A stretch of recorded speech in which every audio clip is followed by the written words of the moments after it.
I never thought I would be driving through the dark morning streets of Calgary at 5 a.m. But when you can't sleep, sometimes you just do things without thinking. I'm 67 years old, and sleeping had become hard for me.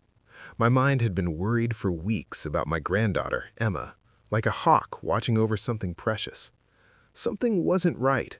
I couldn't figure out exactly what it was. But working for 30 years as an emergency room nurse had taught me to trust my feelings when something seemed wrong with children. Emma had just turned 12, and I was planning to give her a birthday present later that day. It was a beautiful art set with really good brushes and professional quality colored pencils. My granddaughter was deaf. She had been since birth, and she discovered that art was her way of talking to the world. Her drawings were amazing, full of feelings and life that sometimes took my breath away. But lately, when I'd seen her, something in her eyes had faded. That spark, that joy she usually had, seemed quiet. My son Michael worked very hard hours as a long-haul trucker, often working 16-hour shifts to earn enough money. After his wife Rachel died in a car accident 4 years ago, he'd been lost, drowning in sadness and the challenge of being a single parent. Then he met Kyle. Kyle seemed like a blessing at first. Confident, successful, a real estate agent with a nice house in the suburbs. He came into their lives like a hero, offering stability when Michael desperately needed it. They'd gotten married 8 months ago, and Emma and Michael had moved into Kyle's house. I'd had my worries from the start. Something about Kyle's smile never quite reached his eyes, especially when he looked at Emma. But Michael was so grateful, so relieved to have found someone that I'd kept my concerns to myself. Maybe I was just being an overprotective grandmother. Maybe I was looking for problems that weren't there. But then the visits became less frequent. Michael was always apologetic when I called. "Emma's already asleep, Mom. You know how early she goes to bed on school nights." Or, "She's helping Kyle's nephews with a project. They're really getting along." Always an excuse. Always a reason I couldn't see my granddaughter. 3 weeks ago, I'd insisted on coming over on a Sunday afternoon. Emma had answered the door, and what I saw had made my heart hurt. She'd lost weight. Her clothes hung loose on her thin body, and there was a rash on her arms that looked angry and swollen. When I'd asked her about it in sign language, she'd just shrugged and signed back that it was nothing. But her eyes, those expressive brown eyes that usually danced with playfulness, looked empty. Kyle had appeared then, all charm and white teeth, explaining that Emma had been having some allergy problems. "Nothing to worry about, Margaret. We've got it under control." But something in the way he'd positioned himself between us, the way he'd hurried her out of the room, had set off every alarm bell in my head. So here I was at 5:15 in the morning, pulling up to their house in the quiet darkness. I told myself I was just dropping off Emma's present early, that I wasn't being pushy or overstepping, but deep down, I knew I was checking on her. I had to see for myself that she was okay. The house was dark except for a single light in the upstairs hallway. I grabbed the wrapped gift from my passenger seat and walked up the driveway. My footsteps were quiet on the concrete. The air was thick with that strange summer humidity that Calgary sometimes got, heavy and pressing even at this early hour. As I got close to the side door, I heard something that made me freeze. A cough, wet and rattling, the kind that speaks of stuffed-up lungs and trouble breathing. It was coming from the basement window well, and it sounded painfully familiar. I'd heard that kind of cough thousands of times in the ER, usually from patients with breathing infections or exposure to things in the air that irritated them. I set the present down and crouched near the window well, pressing my ear close to the glass. Another cough, followed by a wheezing breath. My heart started to race. Was someone sick down there? Who would be in the basement at this hour? The window was at ground level, covered with a metal grate. I could barely make out anything in the darkness below. But as my eyes adjusted, I saw movement. Someone was down there. Someone small. My hands were shaking as I pulled out my phone and turned on the flashlight, angling it through the grate. What I saw made my blood run cold. Emma, my granddaughter, was lying on a thin, stained mattress on the concrete basement floor, surrounded by cardboard boxes and storage bins. She was curled into a ball, her small body shaking with another coughing fit. Her hearing aids were sitting on top of an upturned plastic storage container, the closest thing to a nightstand in that bare space. And the walls. Oh God, the walls were covered in dark spots. Mold. A lot of mold growth. The kind that forms in damp, poorly aired spaces. I felt like I'd been punched in the stomach. This wasn't a bedroom. This was barely livable space. This was where you stored Christmas decorations and old furniture, not where you kept a child. Not where you kept my granddaughter. I ran to the side door and pounded on it, not caring if I woke the entire neighborhood. After what felt like forever, but was probably only 30 seconds, I heard footsteps. Kyle opened the door. His hair was messy from sleep, wearing expensive silk pajamas. His expression went through surprise, annoyance, and finally settled on fake politeness. "Margaret, it's 5:30 in the morning. Is everything all right?" "Let me in." My voice came out harder than I'd intended, but I was past the point of being nice. "Right now." He stepped aside, probably too shocked by my tone to argue. I pushed past him and headed straight for the basement door. He followed, his voice taking on a defensive edge. "What's this about? You can't just barge in here." "Where does Emma sleep?" I asked, my hand already on the basement doorknob. "What?" "She sleeps downstairs. We've set up a nice space for her." I yanked open the door and flipped on the light switch. The basement stairs led down into a dimly lit space, and the smell hit me immediately. Musty, damp, the unmistakable smell of mold and mildew. I went down the stairs quickly, my nurse's training taking over, noticing every detail. The basement was unfinished. Concrete walls, exposed pipes, no windows except for the small ground-level ones that barely let in any natural light. Most of the space was filled with storage. Boxes stacked carelessly, old furniture covered with sheets, paint cans and tools scattered around. And there, in the far corner, was Emma's room. A thin mattress on the floor, no bed frame, no proper bedding, just a worn comforter that looked like it had seen better days. Her hearing aids on the storage container, a small pile of clothes in a cardboard box. And on the wall behind her makeshift bed, she'd taped up drawings, dozens of them. Colorful pictures that stood out against the gray, moldy walls. Pictures of flowers and butterflies, of sunshine and birds. Pictures of the world she wished she could be living in. Emma was sitting up now, squinting at me in the dim light. Her expression was confused and frightened. Without her hearing aids, she couldn't hear the commotion. Upstairs, I went down and quickly moved to her side, kneeling on the concrete floor. Up close, she looked even worse than I'd thought. Her skin had a grayish color, and that rash on her arms was definitely an allergic reaction to something. The cough I'd heard earlier had left her chest heaving with the effort of breathing. I pulled her into my arms, feeling how thin she'd become, how her ribs pressed against my hands. She was trembling, and I realized it wasn't just from being startled awake. It was cold down here. In the middle of a Calgary summer, this basement was damp and cold. Kyle had followed me down, and his presence behind us made the space feel even more cramped. "She's fine down here," he said, his voice tight. "She doesn't need much space. She's deaf, so it's actually better for her. It's quieter, no distractions." I slowly turned to face him, still holding Emma. "This is an unfinished basement. It's cold, it's damp, there's mold growing on the walls. This isn't a bedroom. This is barely suitable for storage." "You're overreacting. Emma's perfectly healthy." "She has a breathing infection. Look at her, she's wheezing." That rash on her arms is a classic allergic reaction to mold exposure. I stood up, putting myself between him and Emma. "Where's Michael?" "He's asleep upstairs. He worked a double shift yesterday. He won't be up for another few hours." Kyle crossed his arms, his jaw set. "And before you go waking him up and causing drama, you should know that Emma is fine with this arrangement. She actually prefers it down here. It's her own space away from the noise of the household." The nerve of that statement, the sheer calculated cruelty of it took my breath away.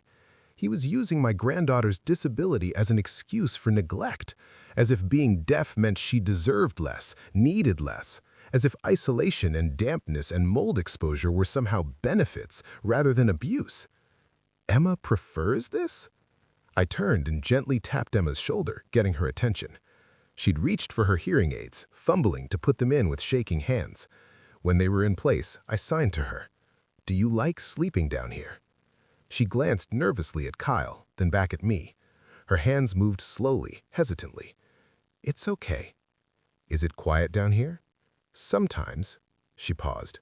"Sometimes I hear water dripping and I feel cold at night." "Do you want to sleep down here?" Her face crumbled and tears started to slide down her cheeks. Her hands moved jerkily as she signed. "Am I too difficult, Grandma?" "Kyle says I need my own space because I'm different. He says I'm lucky to have any space at all because I don't contribute to the household. I try to be good.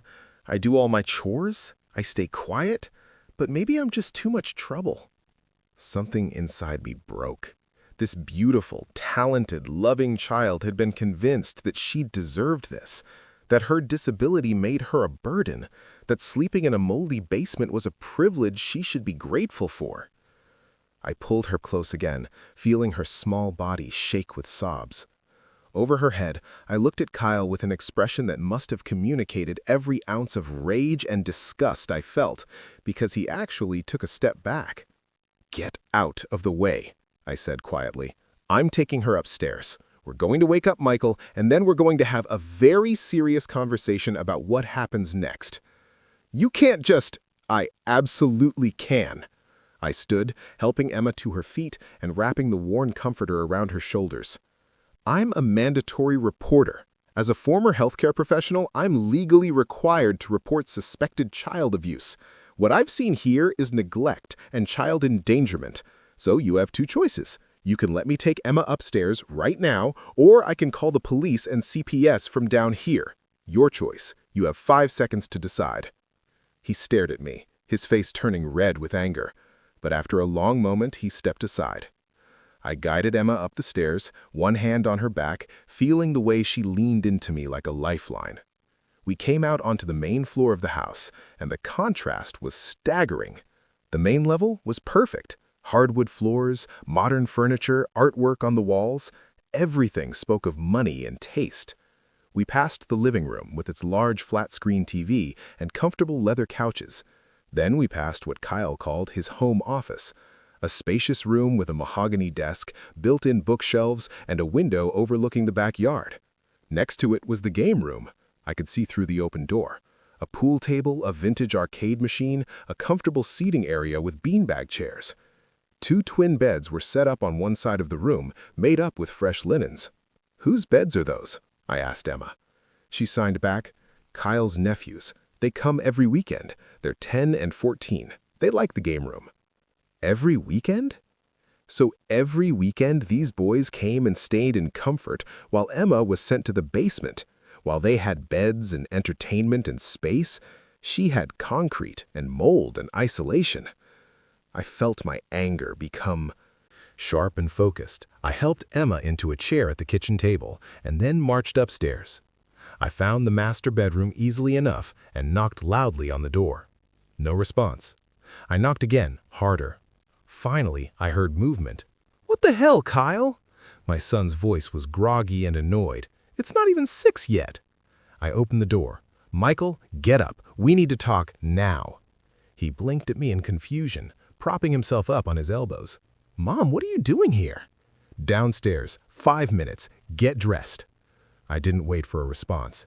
I went back to Emma, who was sitting at the table, the comforter still wrapped around her, looking small and lost in the bright, perfect kitchen.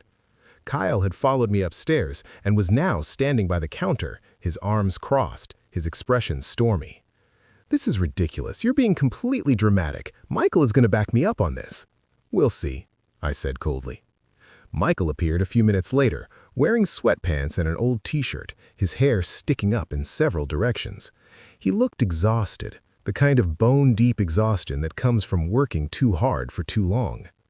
When he saw Emma wrapped in her comforter, then looked at me standing there with my arms crossed, confusion flickered across his face. "What's going on?" "Where does Emma sleep?" I asked him directly. "In the basement. Kyle set up a space for her down there." He looked between us, clearly trying to figure out why this was suddenly an issue. "Why?" "Show me," I said, "right now. Take me down there and show me where your daughter sleeps." Something in my tone must have gotten through to him because he didn't argue. He led the way to the basement, and I followed, watching his face as he took in the space. Really took it in, maybe for the first time. His steps slowed as he went down. I saw the exact moment when he noticed the smell, the dampness, the cold. The moment when he saw the mattress on the floor, the moldy walls, the complete absence of anything that could be called a proper bedroom. "Jesus," he breathed. "How long has she been sleeping down here?" I asked. "I don't know. Since we moved in, I guess. Kyle said it was temporary, that we'd fix it up properly, make it nice. He said Emma wanted her own space, that she was happy down here." He ran a hand through his hair, looking upset. "I work so much, I'm gone before she wakes up, and I don't get home until 10 or 11 most nights. Kyle said she was already asleep. I just trusted him." "Come upstairs." Back in the kitchen, I positioned Emma. Michael, so he had to look at Emma. Really look at her. At how thin she'd become, at the rash on her arms, at the exhaustion in her eyes. "Emma," I said out loud, making sure she could see my lips, and signing at the same time. "Tell your dad where you sleep." She looked scared, her eyes darting to Kyle, but I nodded encouragingly. Slowly, her hands began to move. "I sleep in the basement, on a mattress on the floor. It's cold at night, and sometimes water drips from the pipes.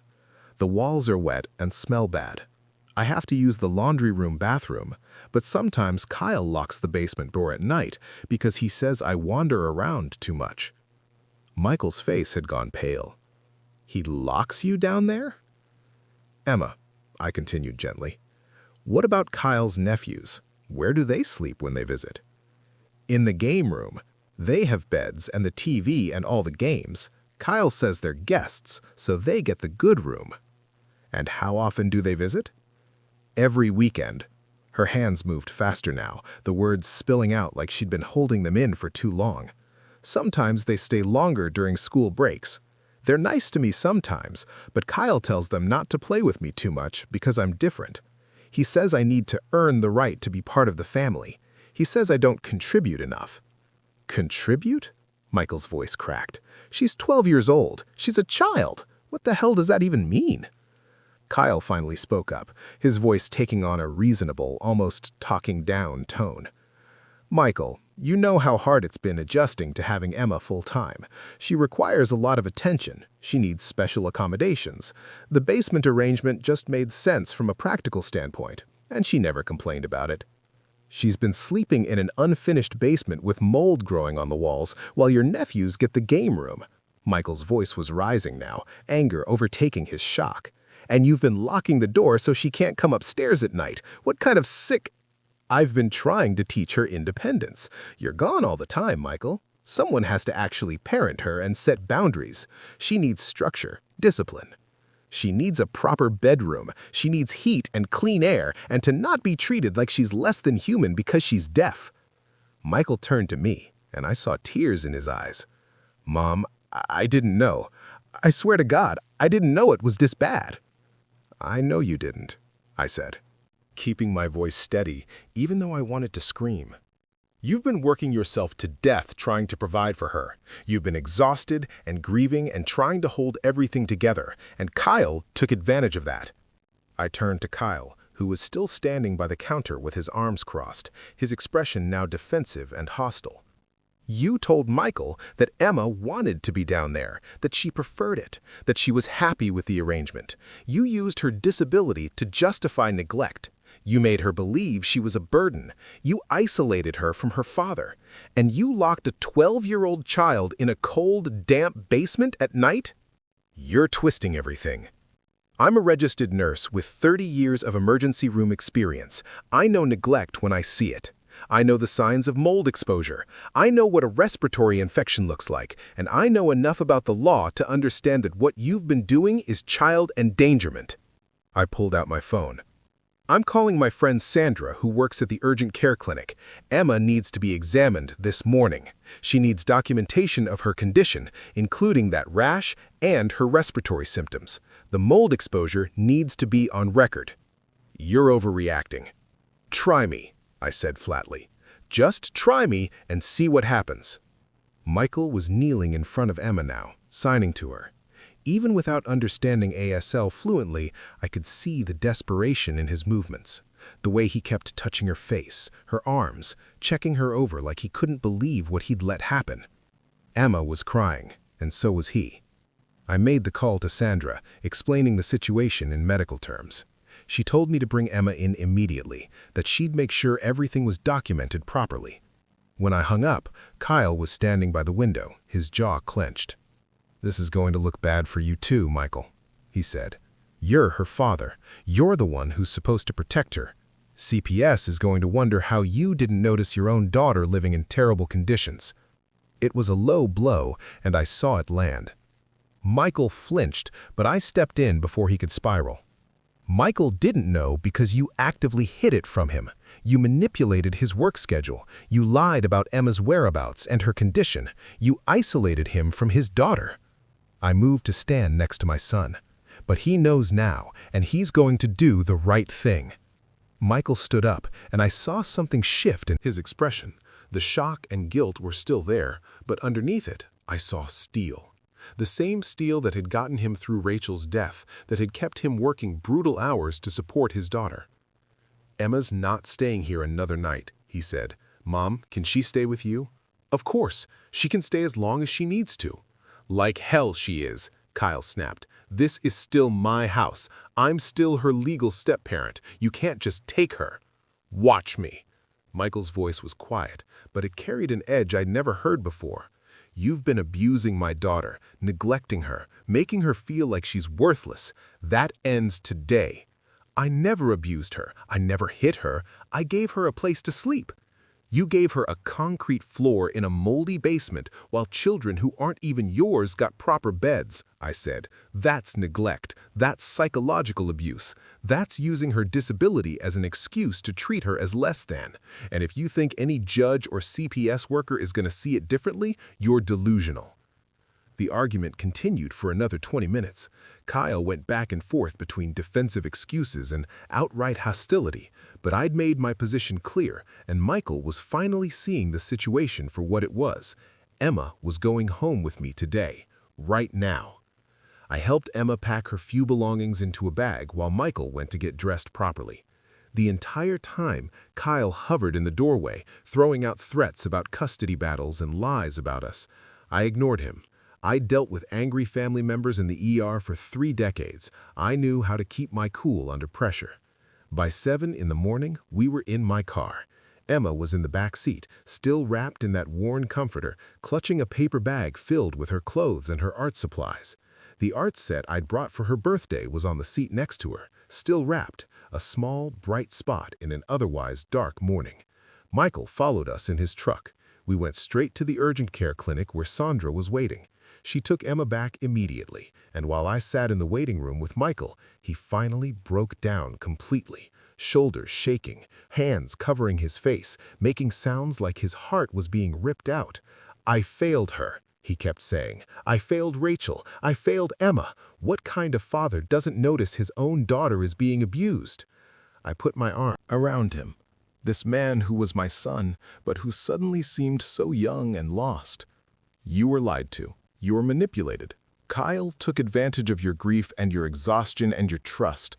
That doesn't make you a bad father. What makes you a good father is what you're doing right now. You're standing up for her. You're protecting her. You're making it right." How do I make this right? How do I come back from this? One day at a time, starting today. Sandra came out 45 minutes later with Emma and a thick file of documentation. Emma's examination had revealed mild respiratory infection, skin irritation consistent with mold exposure, signs of malnutrition, and elevated stress hormones. Everything was documented, photographed, and recorded. Sandra had also put in a call to CPS as a mandatory reporter, though she assured us that given the circumstances and the fact that Emma was now in my care, it was unlikely Michael would face any serious consequences. The focus would be on keeping Emma safe and holding Kyle accountable. We went back to my house, a small but comfortable bungalow in a quiet neighborhood. I'd raised Michael here, and after my husband died 10 years ago, I'd stayed. It was too big for one person, but I'd never been able to bring myself to downsize. Now I was grateful for the extra space. Emma could have the guest room, the one that still had some of Michael's old things in it. It wasn't fancy, but it had a proper bed, a window with curtains, and no mold. Emma had barely said anything since we'd left the clinic, signing only when directly asked a question. She seemed shell-shocked, unable to quite process everything that had happened. I made her a proper breakfast, scrambled eggs and toast with jam, and watched her eat. She was so thin, too thin. Her clothes hung off her frame and I could see her collarbones too prominently. Michael sat with her, trying to communicate in the basic ASL he knew. He'd learned some when Emma was younger, but he'd gotten rusty, and now he seemed frustrated by his inability to fully express what he needed to say.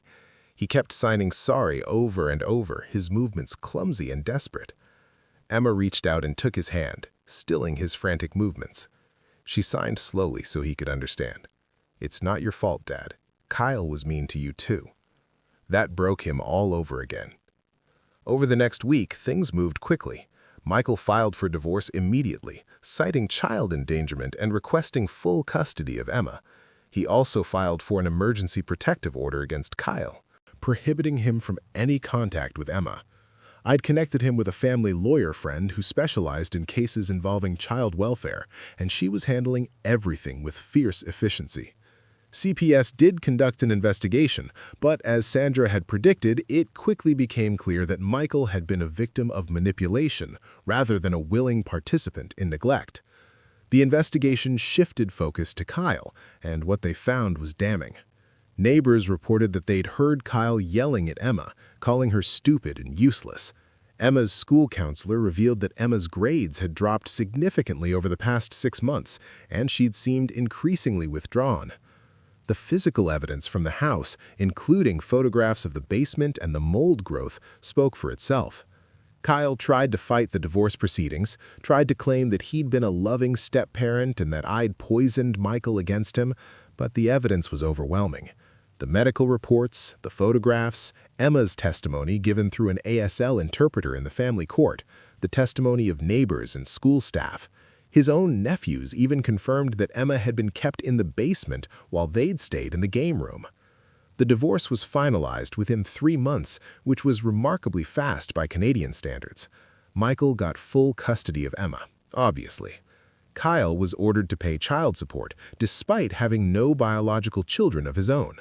The house, which had been in Kyle's name but which Michael had contributed significantly to through mortgage payments and renovations, was sold. Michael used his share of the proceeds to put a down payment on a small 3-bedroom house just 15 minutes from my place. But the legal proceedings were just the external framework. The real healing happened slowly, in small moments. Michael adjusted his work schedule, taking a less high-paying route that meant he was home 5 nights a week instead of 2. It meant less money, but he was firm about it. "I can't buy back the time I've lost with her," he told me, "but I can make sure I'm present for the time we have now." He started taking ASL classes at the community college. 3 nights a week for 2 hours, he sat in a classroom with other adults learning to sign. He practiced with Emma constantly, signing at dinner, signing during their evening walks, signing while they watched TV together. His movements were still awkward and slow. But he was improving, and more importantly, Emma could see that he was trying, that she was worth the effort. They moved into their new house 6 months after that horrible morning in Kyle's basement. It was small but sunny, with a bedroom for Emma that had big windows and a closet for all her art supplies. Michael let her pick out the paint color, a soft lavender that made the room feel calm and peaceful. They hung her drawings on the walls, dozens of them, transforming the space into a gallery of her inner world. I helped them set up the house, and on moving day, I found Emma standing in her new bedroom just looking around with an expression of wonder. I tapped her shoulder, and she turned to me, tears streaming down her face. "What's wrong, sweetheart?" Her hands moved slowly. "Is this really mine? All mine?" "Yes, baby, all yours." "And I can stay here? I don't have to go back to the basement?" I knelt down so we were eye level, taking her hands in mine. "You're never going back there. You're never sleeping in a basement again unless it's a finished, warm, safe basement that you chose. You're never being locked in. You're never being told you're a burden. You're home now. This is home. She threw her arms around me, and we stayed like that for a long time. Her thin body pressed against mine, her tears soaking into my shirt. The respiratory infection cleared up within 2 weeks of proper treatment. The rash took a bit longer, but with prescription cream and being away from the mold exposure, it eventually faded. Emma gained back the weight she'd lost. Color returned to her cheeks. The hollow look in her eyes gradually filled with something brighter. But the psychological healing took longer. She had nightmares. She'd wake up in the middle of the night, terrified, convinced she was back in the basement. Michael would hear her through the baby monitor he'd installed, and he'd rush to her room, turn on the lights, and sit with her until she calmed down. He'd sign to her over and over, "You're safe. You're home. I'm here." She struggled with anxiety around boys who were Kyle's nephew's ages. If she saw boys who were 10 or 14, she'd freeze up, waiting for them to tell her she wasn't allowed to play or that she was different. It took months of therapy with a counselor who specialized in childhood trauma and deaf children before she started to relax around other kids. There were also sessions with a family therapist where Emma and Michael worked through what had happened, where Emma could express her hurt and anger at her father for not noticing, for not protecting her, where Michael could apologize properly, not just with words, but with changed behavior, where they could start to rebuild trust. I attended some of those sessions, helping to make communication easier, offering perspective as both Emma's grandmother and someone who'd seen the situation from the outside. The therapist emphasized something that I tried to reinforce whenever I could. What had happened wasn't Emma's fault. She hadn't done anything wrong. She wasn't too difficult. She wasn't a burden. She was a child who deserved love and safety, and the adults in her life had failed to provide that. But now they were working to make it right. Kyle faced legal consequences too.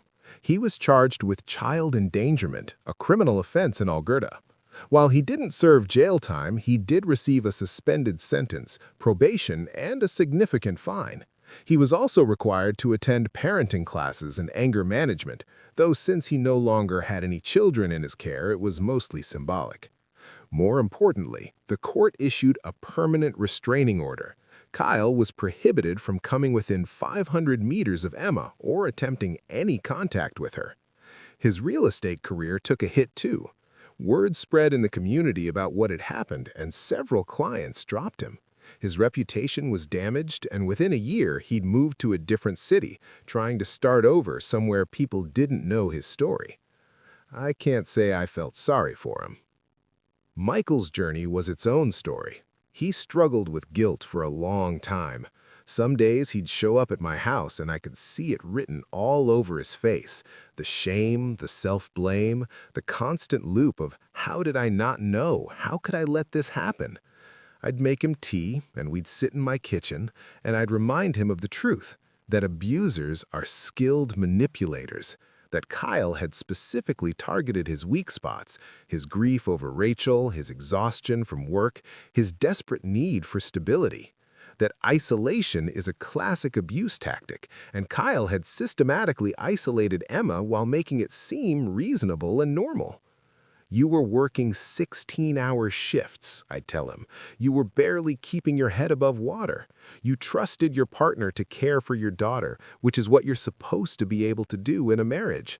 Kyle lied to you repeatedly. He hid the truth. He manipulated situations. He took advantage of Emma's disability to justify his behavior. This isn't on you. But I'm her father. I should have noticed. I should have insisted on seeing where she slept. I should have paid more attention. Yes, I'd agree, because there was no point in lying. You should have.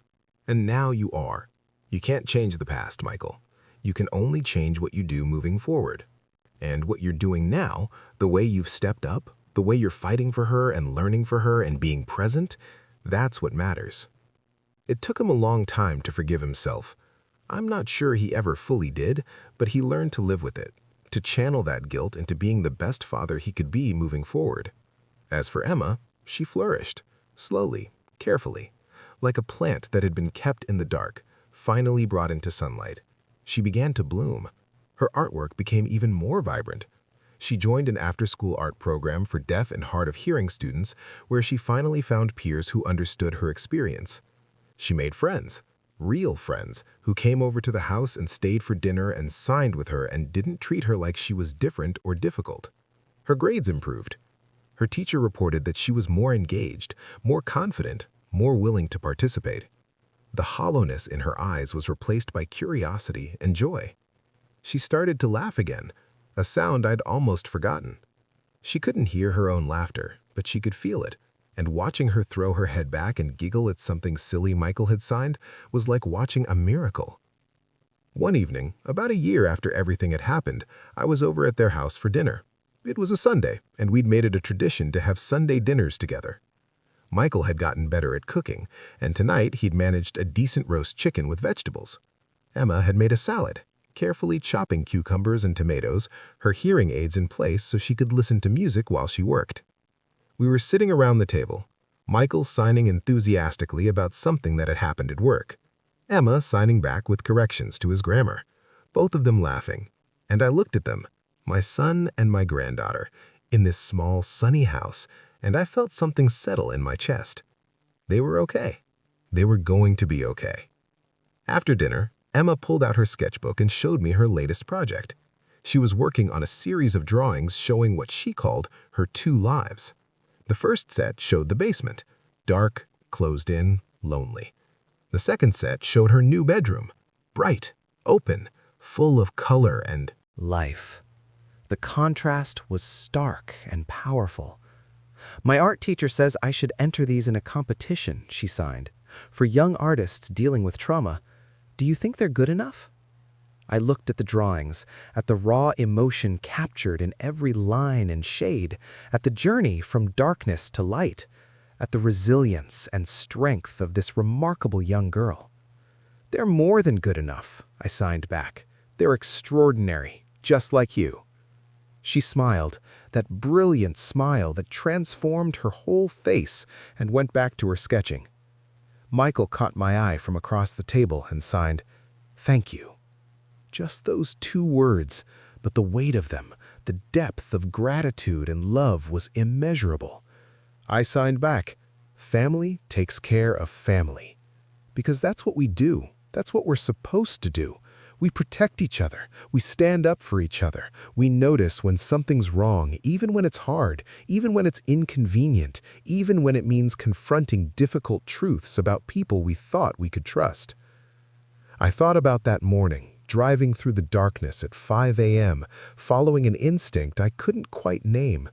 If I hadn't trusted that instinct, if I'd waited until a more reasonable hour, if I'd talked myself out of checking on Emma, how much longer would she have suffered? How much more damage would have been done? I'd worked in emergency medicine for 30 years, and I'd seen the consequences of adults not listening to their instincts about children. I'd seen the cases that came in too late, the injuries that could have been prevented, the trauma that could have been lessened if only someone had acted sooner. But I'd also seen the cases where someone did act, where a teacher noticed bruises and made a report, where a neighbor heard something concerning and called the police, where a family member asked hard questions and didn't accept easy answers. Those were the cases that ended better. Not perfectly, because trauma doesn't just disappear, but better. If there's anything I learned from this whole experience, it's the importance of trusting your instincts when it comes to children's welfare. If something feels wrong, it probably is. If a child seems withdrawn, anxious, or different than usual, there's probably a reason. If you're being kept away from a child or given excuses about why you can't see them, that's a red flag. And for parents, especially single parents or parents in new relationships, please be watchful. Understand the desire to trust your partner, to believe that they have your children's best interests at heart. But some people are very good at hiding their true nature. Some people see vulnerable children as inconvenient obstacles rather than human beings deserving of love and care. Watch how your partner treats your children when they think you're not looking. Listen to what your children tell you, whether with words or signs or behavior. Make time, even when you're exhausted, even when work is demanding, to really see your children, to check in on them, to make sure they're safe and happy and thriving. For children with disabilities, this watchfulness is even more crucial.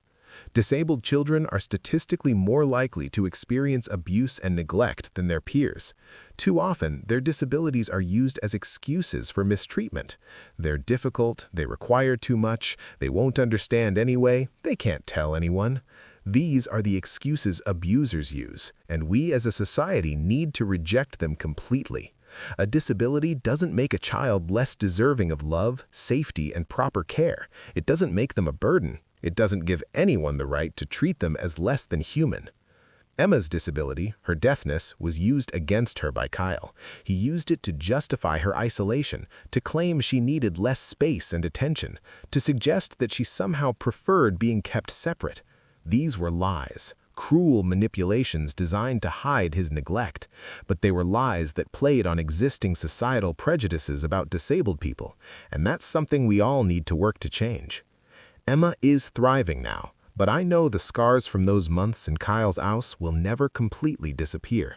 She'll always carry some wariness, some anxiety about new situations and new people. She'll always have to work a little harder to trust that she's safe and valued.